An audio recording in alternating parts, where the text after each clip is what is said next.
আজকে আমি তোমাদের সাথে কিছু টেকনিক শেয়ার করব। আশা করি এই টেকনিকগুলো তোমাদের সাংসারিক জীবনে বা বিভিন্ন গৃহিণীদের জীবনে কাজে লাগবে। তো চলো টেকনিকটা শিখে নেই। আসসালামু আলাইকুম। আমি যখন গরুর মাংস রান্না করি তখন অনেকগুলো মাংস একসাথে নিয়ে কষিয়ে রাখি। কষিয়ে রাখার পর সেগুলো বক্সে বক্সে রেখে দিই। যতটুকু আমরা খাবো বা একবেলায় খাবো আমরা ততটুকু আমি বক্সে রেখে দিই। তারপর এই যে আলু ভাজা দেখতে পাচ্ছ, এই আলুগুলো আমি ভালো মতো ভেজে ওই মাংসর মধ্যে দিয়ে ঝোলের পানি দিয়ে দিই। তো আমার হঠাৎ করে কেউ যদি গেস্ট আসে বা আমার বাসায় যদি কেউ হঠাৎ করে গরুর মাংস খেতে চায়, তাহলে আমি বক্স বের করে ডিফ্রোস্ট করে নিই, তারপর ঝোলের পানি দিয়ে আলু দিয়ে দিই। এতে করে আমার প্রচুর সময় বাঁচে। আর এই সিজনে তো তোমরা জানোই ক্যাপসিকাম কতটা সহজলভ্য।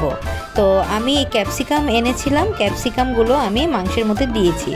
তো এতে করে আমার কতটা যে সময় বাঁচে তোমরাও বিশ্বাসও করতে পারবে না।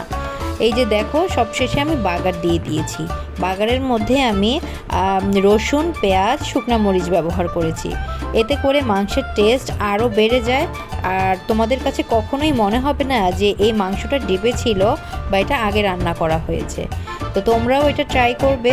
হঠাৎ করে যখন বাসায় গেস্ট চলে আসবে, তোমরা যে কোনো সময় মাংস বা বক্স ধরে বের করে গরম করে এভাবে গেস্টের সামনে পরিবেশন করতে পারবে। এতে করে তোমাদেরও আমার মতো সময় বেঁচে যাবে। তো ভিডিওটি কেমন লাগলো আমাকে কমেন্ট করে জানিও। ভালো লাগলে একটি লাইক দিও আর আমার চ্যানেলটা সাবস্ক্রাইব করো। ভালো থেকো সবাই। আল্লাহ হাফেজ।